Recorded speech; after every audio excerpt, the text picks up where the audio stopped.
Welcome back to In the Studio. I'm your host, Jonathan Monet. With me is UNT Department of Media Arts studio engineer, Martin Dzurenko. Hello. Thank you for being here with me today. Oh, no problem. Today we're going to learn how to make BNC cables, which is your normal video cable to plug into cameras and to use in the studio. Martin, tell us a little bit about the BNC cable and why it's so important to know. Since now we're in high definition, everything you do, your audio and your video is all coming down one cable, since it's going to be embedded down that signal.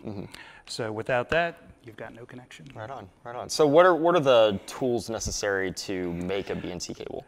Most importantly, you need your wire, the ends, a diagonal cutter, a wire stripper, and a crimper for when you finish off the cable. Gotcha. Seems. And finally, the testing monitor and a calibar generator just to make sure that the cable works when you're done. Cool, perfect. So what's the first step to getting this done? First thing we do is we have our cable ready. It's cut to length. We open up our connectors. It's very important that you put the sleeve on first, because once you start stripping the wire, it's going to be kind of difficult to slide that over. Gotcha. Okay, so then we take our wire stripper. It's got a small diagram showing you how that cable should look when you're done. So you put it in that groove. You'll twist it.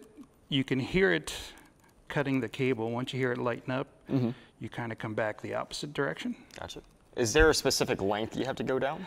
I like to leave like a 1/4 inch over the end so that I can trim it back to fit. Okay. And as we take that off, we take out our centerpiece. Oh, okay. All right, so we'll trim off our extra. Okay. And how long is that extra usually?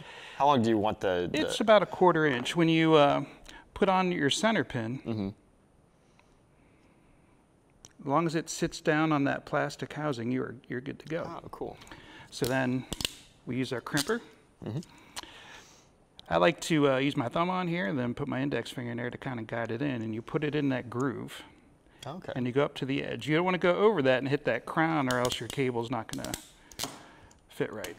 So that crimps it on. You give it a little tug, make sure it's good to go. Perfect. And we take off the rest of our shield. And that'll make this metal part fit on top perfectly? Yep, completes the circuit. You push it down on there till you feel it click. You give it a pull to make sure it's good. You slide that sleeve back over, and then you crimp it one last time. Cool. It looks like you've got one end finished already. One end's done. Cool. We're halfway there. Right on. So how long did it take you to master making these cables? It took a little while. The first few times I did it, they were ugly. They were really, really bad. But Practice makes perfect. yeah, I learned at my first television station. One of the older engineers pulled me aside. He's, too many people here break cables, so we need more people to fix them. So come with me, and then we went in the shop, and I mangled about half a dozen, and then I started getting on a roll, and then got a lot better at it. So where was your first TV station at? WFMJ in Youngstown, Ohio. Oh, wow. Being up there, how did you get down to Texas? I was hired by our satellite company. My first job, full-time job in the industry, was uplink engineer. I left WFMJ after hearing about a posting for a satellite company in town, and they it was full-time with benefits, so that's basically what everybody wants when they graduate college. Right. So I jumped on that opportunity and You'll crimp that down. worked there about a year. And you want the honors? Sure, let's do it. Okay, so what you want to do is crimp it as close to that, flip it the other edge right there as you can. Cool. Cool.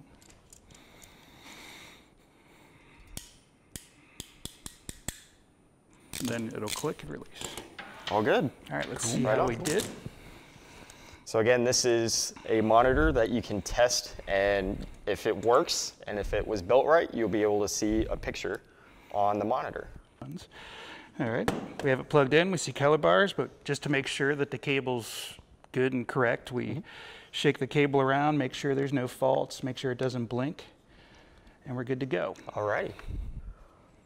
Well, great. Thank you for teaching us how to make a BNC cable. I'm Jonathan Monet. In the studio with me again was Martin Dzurenko, the studio engineer at UNT Media Arts. Be sure to stop by and see him between classes or after school one day to ask him any questions you have about anything in the studio. Thanks again for watching.